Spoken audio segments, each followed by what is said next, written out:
pagharap sa selos at kawalan ng seguridad sa mga relasyon. Sa bawat relasyon, hamon ang selos at kawalan ng kumpiyansa.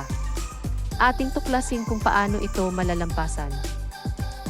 Madalas, ugat ng selos, hindi sapat na pagtitiwala sa sarili. Mahalagang kilalanin ang sariling halaga. Ang pag-uusap ng bukas at tapat sa partner, susi sa pag-unawa sa isa't isa. Iwasan ang pag-assume.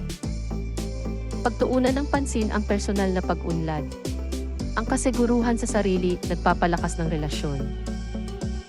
Huwag ikumpara ang iyong relasyon sa iba.